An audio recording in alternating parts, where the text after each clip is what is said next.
You can make adjustments to your homeschool curriculum. You have permission.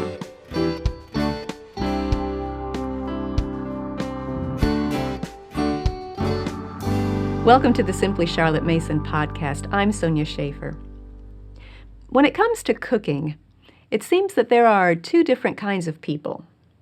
Those who follow the recipe exactly, and those who tweak it. Those who tend to stick to the recipe probably like the security of doing what they're told to do. The idea that someone has already figured this out can be a very comforting thought. Ask me how I know. But sometimes the recipe just doesn't fit your situation. Maybe the person who created the recipe has a passion for hot and spicy, while your family prefers mildly spicy. Or maybe the recipe calls for baking at 450 degrees for 15 minutes. But you know that your oven struggles to keep constant heat at that high of a temperature. So most cooks learn to make adjustments. They might reduce the amount of cayenne pepper or leave out the Tabasco sauce. They might add more minutes onto the baking time, or whatever adjustments they make. They tweak the recipe to better fit their families and their situations. Curriculum is a lot like a recipe. Whoever writes the curriculum is setting forth what he prefers, what worked in his situation. But just because the author presents it in a certain way doesn't mean you have to use it exactly as it is. Maybe a certain curriculum moves a little too quickly for your child. You can adjust it to a slower pace. Maybe you like everything about the curriculum except one little part. Well, leave it out. Maybe a particular recommended ingredient isn't available in your location. Substitute something similar. You see, people who create recipes are dealing with ingredients, not with your family's taste preferences or your finicky oven. And in the same way, people who write curriculum are dealing with the material, not with your unique child. It's impossible to write a curriculum that will address the specific needs of every single child. And that's where you come in. Think of it like this. Imagine you were making a cake for a special occasion, and the recipe said to bake it at 350 degrees for 30 minutes. Now, what if at the end of the 30 minutes, you inserted a toothpick in the middle and it came out messy? If you were focused on the recipe, you'd yank that cake out anyway because the time was up. But if you were focused on the end product, a delectable cake, you would leave it in the oven and monitor it closely until it was a beautiful golden brown and baked through just right. It's the same with curriculum and your child. If you're focused on the curriculum, you'll continue plodding along, checking off the lessons, but possibly not accomplishing your goal of educating your unique child.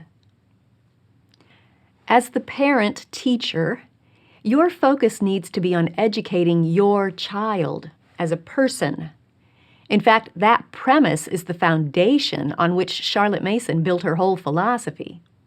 She said, the central thought, or rather body of thought, upon which I found is the somewhat obvious fact that the child is a person, with all the possibilities and powers included in personality. Preface to the Home Education series. So don't expect a one-size-fits-all curriculum to fit each unique personality perfectly. It won't. But that's the beauty of homeschooling. You can make adjustments anytime. You have permission. How might those adjustments look? Well, let's look at 3 examples, 3 totally different situations. First, maybe you're in the middle of a lesson and you realize that something's off. Perhaps your child is completely lost, or maybe you're lost. It's okay to stop the lesson and say, Mom needs to figure some things out with this history book or this handicraft or whatever it is. Set that book or craft aside and move on to a different lesson. Then take some time after schoolwork to regroup and figure out how you want to adjust. Maybe just spending a little time on the book or project yourself will bring clarity. But maybe it will work better to tweak how you're using that book. Perhaps you need to read shorter passages, or maybe you need to tackle the project in shorter segments. Or it could be that you need to find a different project or substitute a different book. It's okay to pause, regroup, and start over. That's a much better option than muddling along with nobody learning anything and both of you feeling discouraged. Here's another situation. A mom asked me, how do I get my first grader to sit still long enough in order to determine whether she's learning, to check whether the cake is done, if you will? In other words, how do I know whether my curriculum is working or I need to tweak it? Sometimes it can be hard to evaluate the effectiveness of your curriculum, but I think it all boils down to two questions. What are your goals? And are you making progress toward those goals? In a Charlotte Mason education, the goal is to feed your child's mind with ideas so your child will grow. And that growth will be seen in many different areas, not just academics. You're looking for growth in habits like self-control, kindness, respect, and attention. You're looking for growth in that child's knowledge of God, of the universe, of other people, and of herself. Yes, you can look for growth in skills like reading, writing, and math, but don't limit your view to just that narrow portion of who your child is as a person. So ask yourself, what are my goals for this child as a whole person? And am I seeing growth toward those goals? Maybe that growth isn't happening as quickly as you want it to, but it's still growth.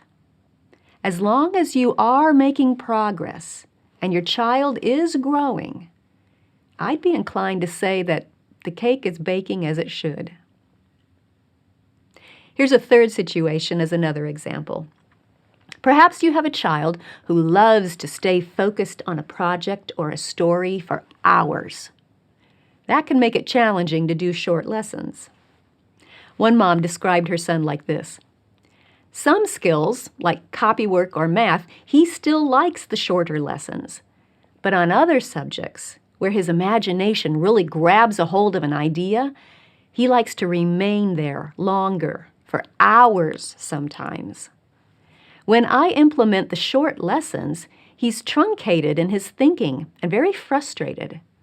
Am I right to adjust my lessons for this uniqueness, or is there a higher reason I should stick with the shorter lessons? It's a great question, and I'm glad this mama is raising her eyes to look at the big picture and make sure that an adjustment in one area doesn't negatively affect the child's growth in another area. In other words, if I adjust this, does that adjustment have a downside? It's good that this child likes to live in an idea for a while. That's one way we know he has formed a relation with it.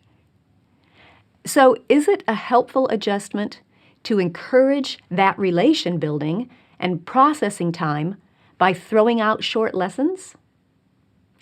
I think this mama is wise to be cautious about throwing out short lessons, and here's why. Think about what purpose that aspect of the curriculum serves. Short lessons increase the habit of attention, they decrease the tendency to dawdle, they allow time to include a wide variety of subjects during the day and during the week. So as you are pondering adjusting lesson lengths, you need to keep that bigger picture in mind. Now, with those ideas all in view, let me give a couple of helpful reminders and then a suggestion for this mama as she thinks through how to teach her child best. Reminder number 1, make sure you are stopping the lesson before your son loses attention. The longer the lesson goes, the harder the task of paying attention can become. The mind can reach saturation point pretty quickly as time stretches out. In other words, don't let him get in the habit of expanding a lesson until he loses attention. That will set up a bad habit of, the lesson is over when I lose attention. Do you see how that practice could sabotage the foundational principle of giving focused attention for the whole lesson? So try to end lessons before he hits the saturation point. Reminder number 2, make sure the extra time he is spending on certain subjects is not elbowing out other subjects. That variety of subjects is what provides a wide curriculum, a variety of knowledge, and it provides a much-needed change of pace for his brain. Your child will be less fatigued if you use different parts of the brain rather than getting bogged down using just one part of it. So here's a suggestion to consider. Maybe it would work well to put the subjects that he likes to spend extra time on last in your daily plans. That way, you can keep the lesson time short, but then after the lesson, he would have plenty of free time to imagine, to ruminate, and to play with the idea at hand. All that to say, keep the big picture in mind as you consider different adjustments to your curriculum recipe. You know what your end goal is. With a recipe, it might be a pot of chili or it might be a cake. With the Charlotte Mason education, it's growth as a person in all areas of personhood. As long as you keep your goal in mind and make adjustments that will help you move toward that goal, you'll be just fine. It's your family. It's your child. You know him or her better than any curriculum writer ever could. So don't just teach the curriculum, teach the child. If you enjoyed this podcast, be sure to subscribe, and I'll see you next time.